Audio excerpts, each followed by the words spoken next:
দেড় মাসের পর হাসি মুখে ট্রলার এবং নৌকো সমুদ্রে পাড়ি দিল মৎস্যজীবীরা। খুশির হাওয়া আসার একদিকে বৃষ্টি, অপরদিকে পূবালি হাওয়া বইবে, সঙ্গে উঠবে রূপালী ইলিশের ঝাঁক। সেই আশায় বুক বেঁধে এতদিনের বাকি কষ্ট ওসুল করবে, সেই আশায় মাঝ সমুদ্রে পাড়ি দিয়েছে মৎস্যজীবীরা। প্রতিটি বাড়িতে আনন্দের ঢল নেমেছে, কেননা এতদিন অভাব অনটনের মধ্যে দিন যাপন চলেছে। আর এই পাড়ি দেওয়ার ফলে খুশিতে বাড়ির পরিবাররা। এখন দেখা যাক ট্রলার এবং নৌকো সমুদ্র থেকে পাড়ে এলে কি মাছ আসে, সেই আশায় বসেছে মৎস্যজীবীরা।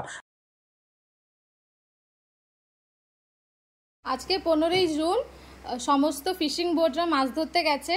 আপনি মৎস্যজীবী নেতৃত্ব হিসেবে আপনার কিছু বলার আছে? আমার বলার বলতে,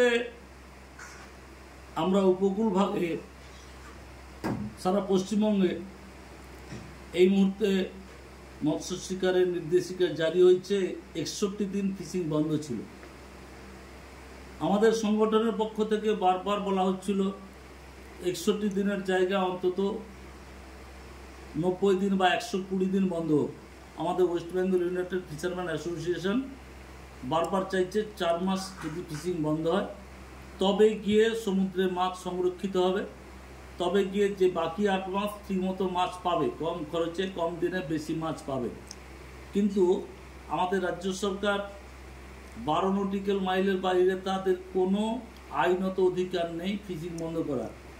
সার্বিক ক্ষেত্রে কেন্দ্র সরকার এই আইনটা এখনো পর্যন্ত লাগু করছে না। গুজরাট সরকার মাত্র 15 দিন একটা এক্সটেনশন করার চিন্তাধারা করছে, কিন্তু সেটা কতকারী কার্যকরী হবে তার জানা নেই। সেন্ট্রাল গভর্নমেন্ট যদি আমাদের ভারতীয় জলসীমানায় মাছ ধরা বন্ধ করার চিন্তাধারা করে, তবে সেন্ট্রাল গভর্নমেন্টকে কেন্দ্রীয়ভাবে আইন কার্যকরী করার জন্য সিদ্ধান্ত নিয়ে রাজ্য সরকারগুলোকে সার্কুলার দিতে হবে এবং রাজ্য সরকারের মতামত নিয়ে 120 দিন যদি ফিশিং বন্ধ হয়, তবে গিয়ে মাছটা পাবে। আর এই মুহূর্তে সমুদ্র উত্তাল, বড় বড় ট্রলারগুলো বেরিয়ে যাচ্ছে, ছোটোখাটো নৌকা, ছোটোখাটো 1 সিলিন্ডার 2 সিলিন্ডার এই ওয়েদারে বেরোতে পারছে না। অতএব ট্রলার ট্রলিং করার পরে যখন ছোটোখাটো নৌকাগুলো, বিশেষ করে বেহুদি জাল, খটি জাল বসানোর জন্য আমাদের উইন্টার সিজনে আমাদের যখন রোদের উপরে মাছগুলোকে শুকনো করা হয়, বিক্রি করা হয়, কুচো মাছ ধরা হয়, সেই সময়টায় যখন আমরা যাওয়ার চেষ্টা করব, তখন কিন্তু আমরা সমুদ্রে মাছ পাবো না। তার আগে ট্রলার ট্রলিং করে সব মাছগুলোকে শেষ করে দিচ্ছে, সমুদ্রের পরিবেশগুলোকে ধ্বংস করে দিচ্ছে এবং সমুদ্রের পরিবেশটাকে, বাতাবরণটাকে নষ্ট করছে। যে সমস্ত জায়গায় মাছের ম্যানগ্রোভগুলো গোড়ায় খাবার থাকে, সেই ম্যানগ্রোভগুলো ট্রলার ট্রলিং করে নষ্ট করছে।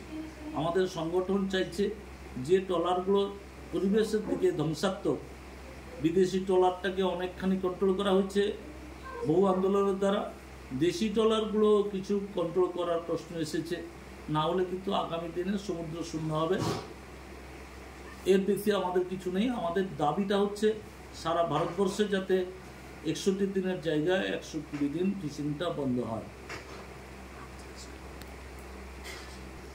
আপনার নামটা কি আর ডেজিগনেশনটা বলুন? আমি লক্ষ্মীনারায়ণ জানা, আমি কাঁথি মহকুমা খটি মৎস্যজীবী উন্নয়ন সমিতির সম্পাদক তথা ওয়েস্ট বেঙ্গল ইউনাইটেড ফিশারম্যান অ্যাসোসিয়েশনের ভাইস চেয়ারম্যান। এছাড়া আমি মৎস্যজীবী পরিবারের ছেলে, নিজেও বহুদিন মাছ শিকার করেছি। সমুদ্র সম্পর্কে, মাছ ধরা সম্পর্কে, বেলজিয়াম সম্পর্কে, সমুদ্রের পরিবেশ সম্পর্কে আমাদের বংশানুক্রমিক অভিজ্ঞতা আছে। মন্দারমণি থেকে অংশুমান পণ্ডার রিপোর্ট, টাইমস 18 বাংলা।